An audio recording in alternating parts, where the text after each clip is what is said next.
오늘 본문과 동일한 내용을 다루고 있는 말씀이 마태복음 15장에도 나옵니다. 그래서 눈치채신 분도 계시겠지만 제가 6개월 전에 그 내용을 가지고 설교를 했었습니다. 여러분 기억나십니까? 기억이 가물가물하신 분도 계실 텐데 그랬었나? 그런 것 같기도 하고 그렇게 생각하신 분도 계시겠지만 제가 6개월 전 했던 설교 내용과 같은 내용의 본문을 오늘 또다시 하게 된 이유가 있었습니다. 그거는 얼마 전에 제가 경험했던 일 때문이었습니다. 제가 하루는 엘리베이터를 탔는데 엘리베이터 안쪽에 한 부부가, 젊은 부부가 유모차를 끌고 그 안에 먼저 타 있었습니다. 근데 그 안에 있는, 유모차 안에 있는 아기를 이 부부가 얼마나 이뻐하는지 계속해서 제가 타고 있는 것도 신경 쓰지 않고 계속해서 그 아이만 바라보고 있었습니다. 그때 그 부부가 그 아이를 향해서 이러는 것입니다.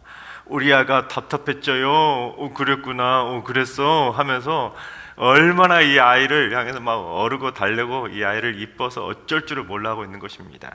그런데 제가 그 엘리베이터 안에 타고 있는데도 불구하고 전혀 아랑곳하지 않고 아이에게 푹 빠져 있었는데 이 아이의 얼굴을 제가 볼 수가 없었습니다. 왜냐하면 엘리베이터 안쪽에 타고 있었고 유모차 반대 방향으로 돌려 있었기 때문에 그 아이의 얼굴은 볼 수가 없었습니다. 그런데 궁금하잖아요. 그 아이가 도대체 얼마나 예쁘길래 남들 신경 쓰지도 않고 그렇게 이뻐할까? 그런데 마침 제가 1층에서 내리는데 그 부부도 마침 저랑 같이 내리는 것입니다. 그래서 제가 그 아이의 얼굴을 보려고 천천히 한번 걸어봤습니다. 그랬더니 그 부부가 유모차를 밀고 가니까 저절로 제 앞 눈에 그 유모차 안에 타고 있는 아이의 얼굴이 바라볼 수가 있게 되었습니다.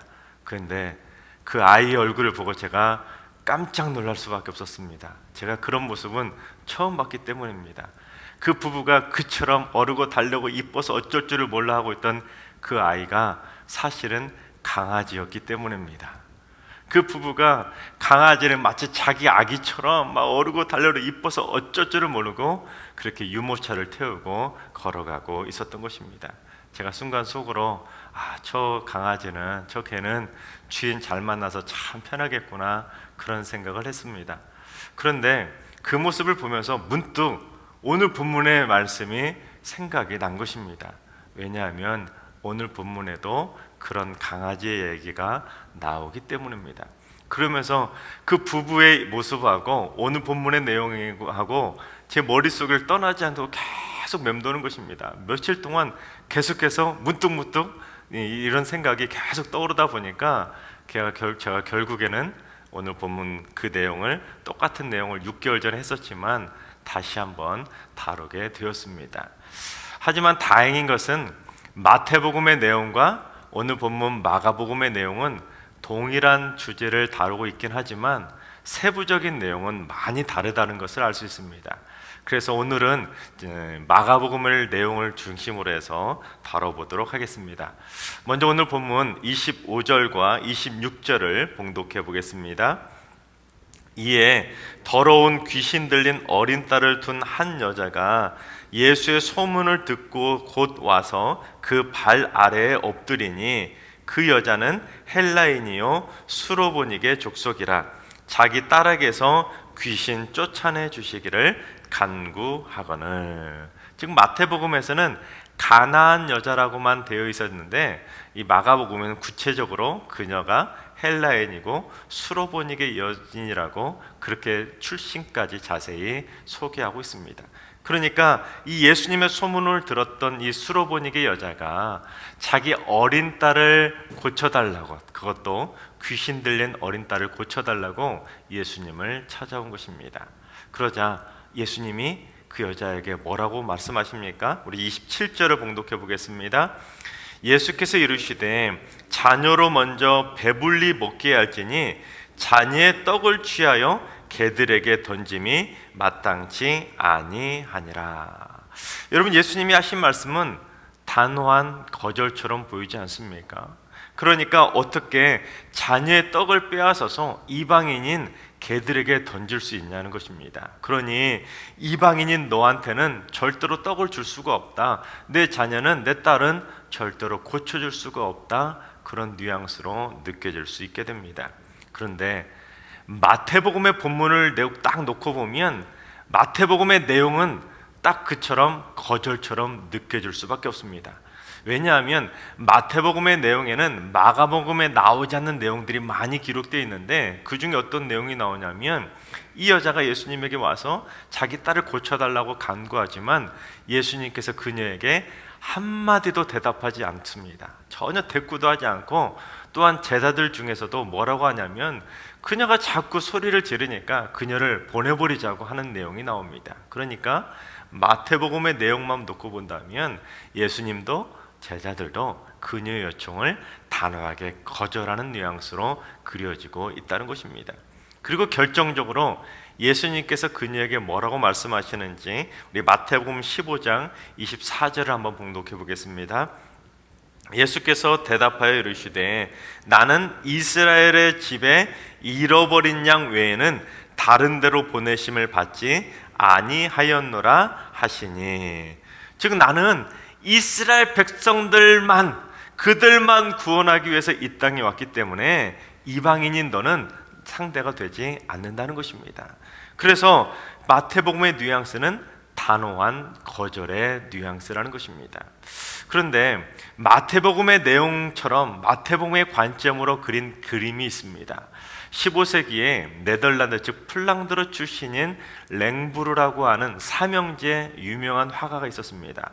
프랑스의 궁중화가로 일하면서 이rak 스타 화가가 되었는데 베리 공작의 주문을 받아서 기도서를 하나 만들어주게 됩니다. 근데 그 기도서에 어떤 내용이 담겨 있냐면 성경의 내용들을 그림으로 사파로 그려서 그 기도서를 만들어 준 것입니다. 그래서 매일매일 쉽게 그 그림을 보면서 기도할 수 있도록 기도집을 만들어 준 것입니다.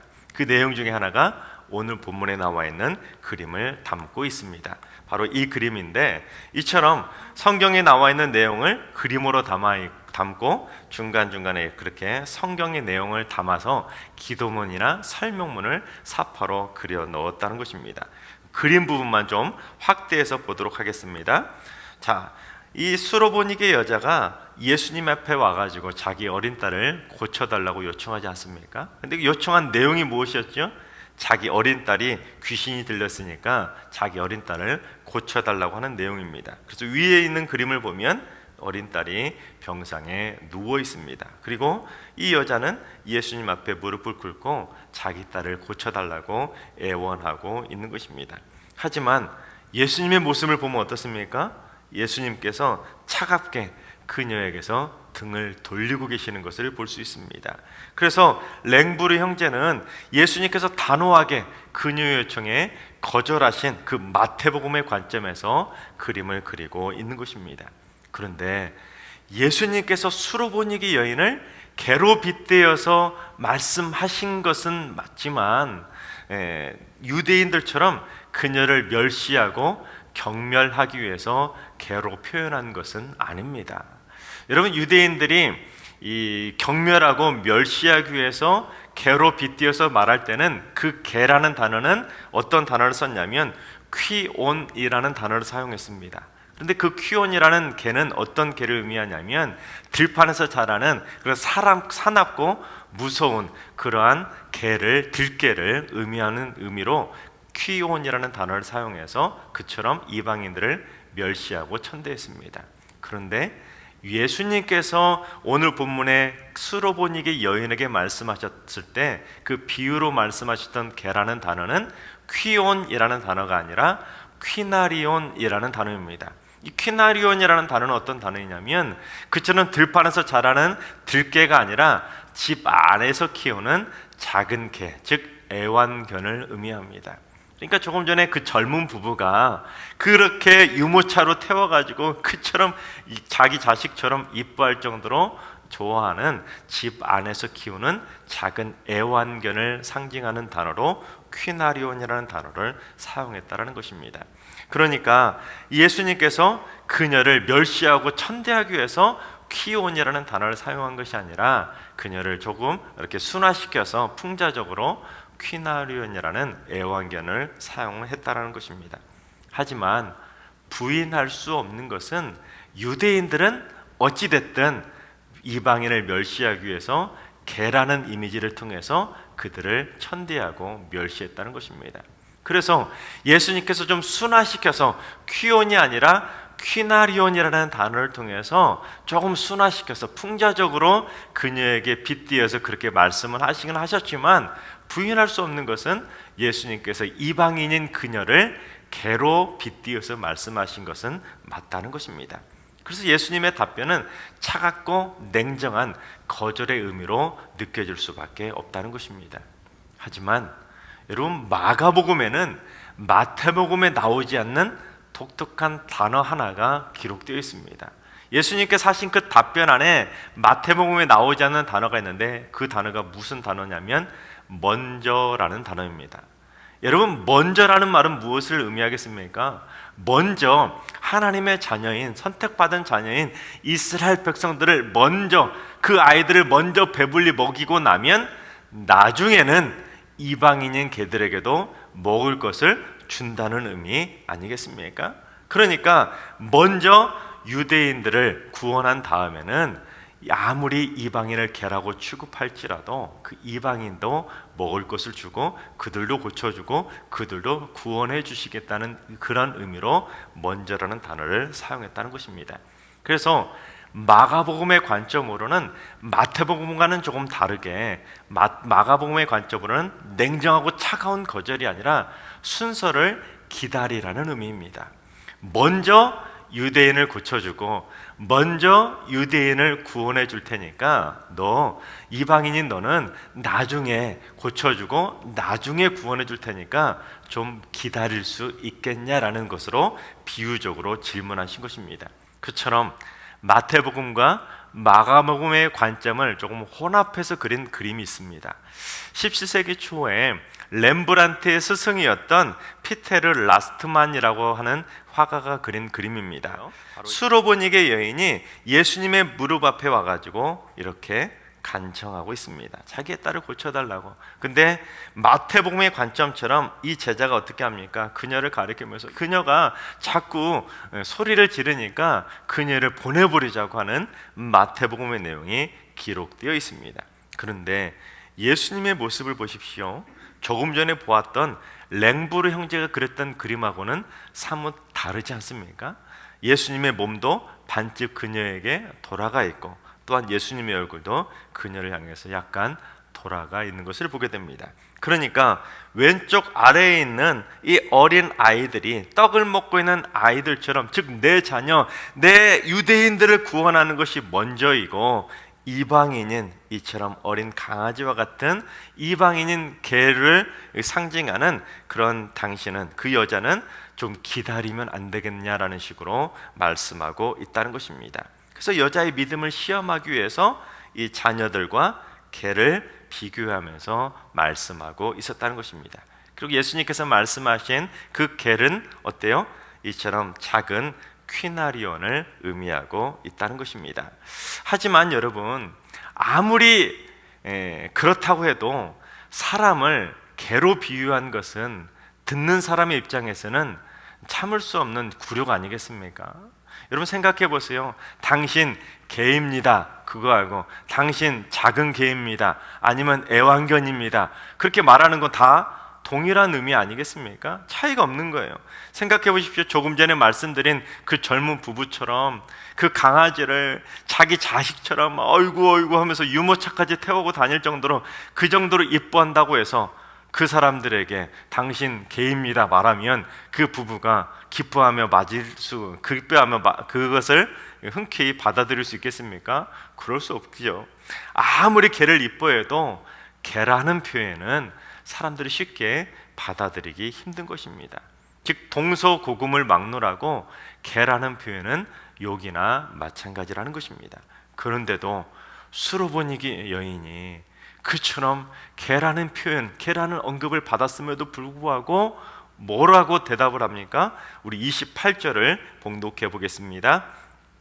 여자가 대답하여 이르되 주여 올소이다마는 상 아래 개들도 아이들이 먹던 부스러기를 먹나이다. 즉 이 여자는 개라는 소리를 들었음에도 불구하고 결코 포기하지 않고 주님을 향해 간구하고 있었다는 것입니다. 그래서 유대인들이 먼저 구원받고 먼저 치유받을 수 있는 우선권이 있다는 것을 인정하면서 동시에 자기는 이방인인 건 맞지만 이방인인 자기도 잊지 말고 나중에는 부스러기라든 그러한 은혜라도 달라고 그처럼 요청하고 있는 것입니다. 그러니까 이 수로보니게 여인은 부스러기라는 그 부스러기 같은 은혜라도 달라고 개하고 자기 자신을 기꺼이 동일시하고 있었다는 것입니다. 그렇습니다. 이 수로보니게 여인은 저요, 주님 앞에서는 한없이 작은 존재에 불과합니다. 그러나 저 작은 조각만이라도 주시면 안 되겠습니까? 작은 조각만한 부스러기 은혜라도 주시면 안 되겠습니까? 하고는 끝까지 애원하며 간청하고 있었다는 것입니다. 그렇습니다, 여러분. 주님 앞에서 우리는 교만하게 내가 큰 자라고 의시될 것이 아니라 주님 앞에서 나는 한없이 작은 존재라는 겸손한 자세를 취해야 됩니다. 그래야 주님이 주시는 은혜를 누릴 수 있다라는 것입니다.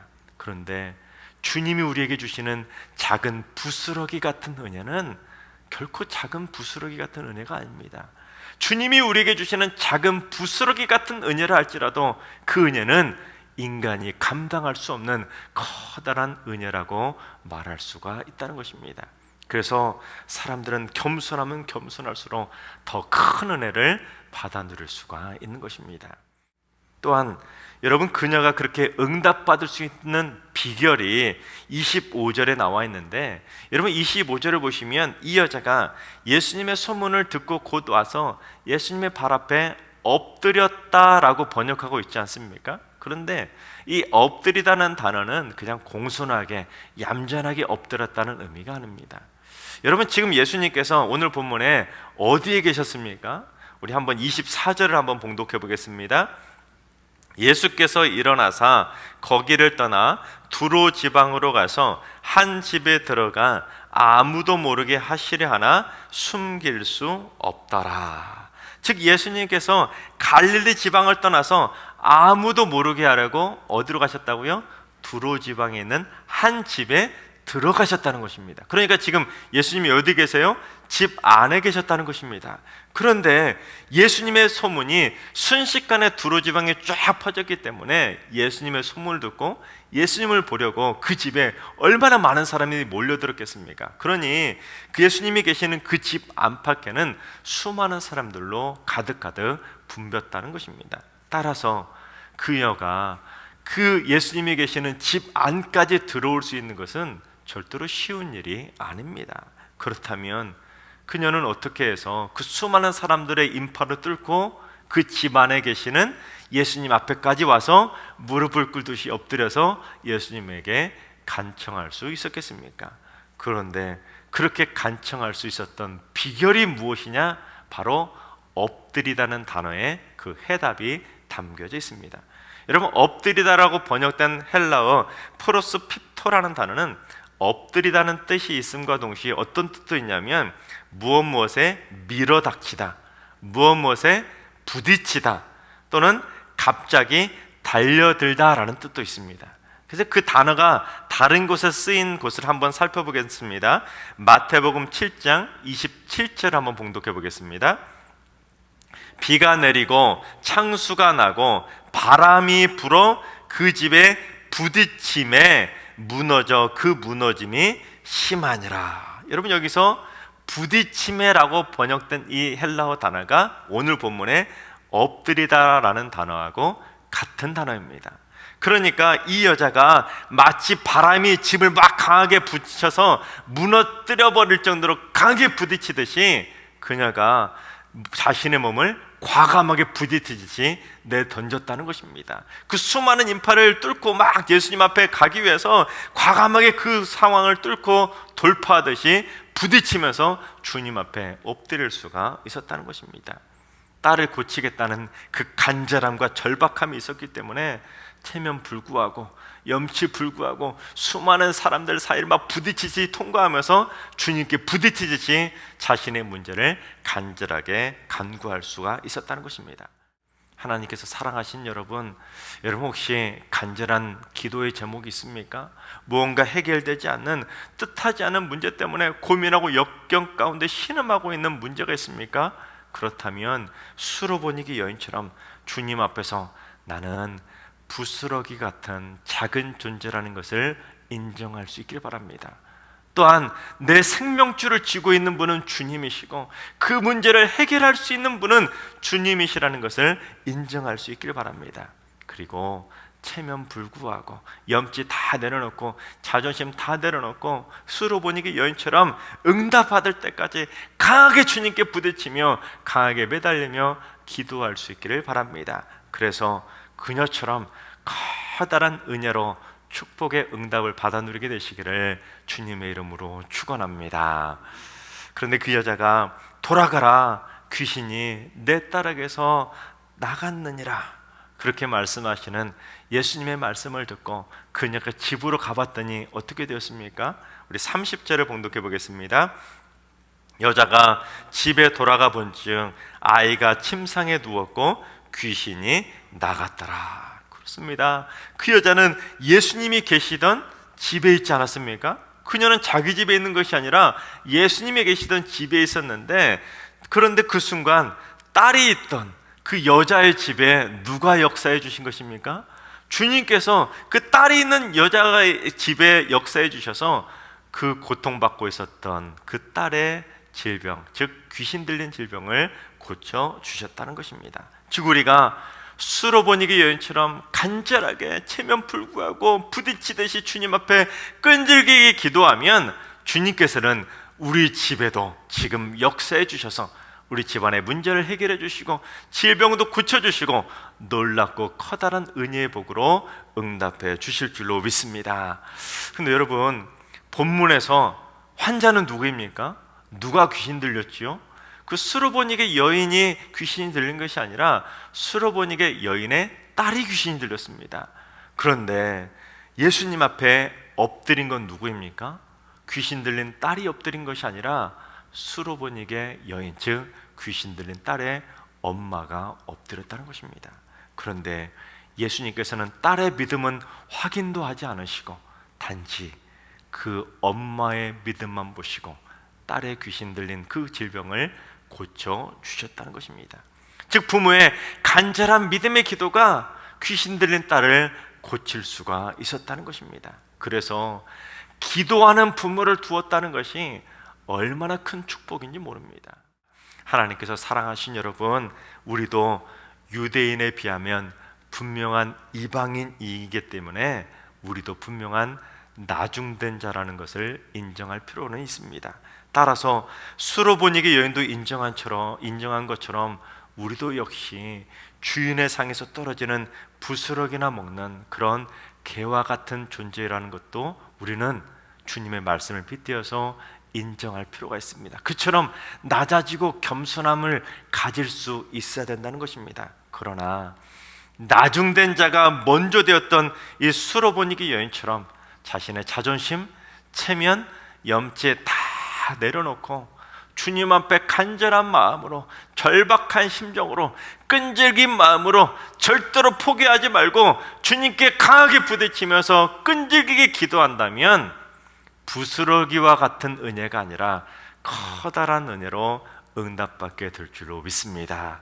바라옵기는 우리 승역의 모든 성도님들, 우리 수로보니게 여인과 같은 믿음을 가질 수 있길 바랍니다. 우리도 이방인이지만 우리도 수로보니게 여인과 같은 그런 이방인이 되어서 우리 모두 다 가정 안에 드리워진 문제도 해결받고 여러분의 삶의 모든 문제들도 다 해결받아서 부스러기와 같은 은혜가 아니라 하나님이 베풀으신 커다란 은혜를 받아 누리게 되시기를 주님의 이름으로 축원합니다.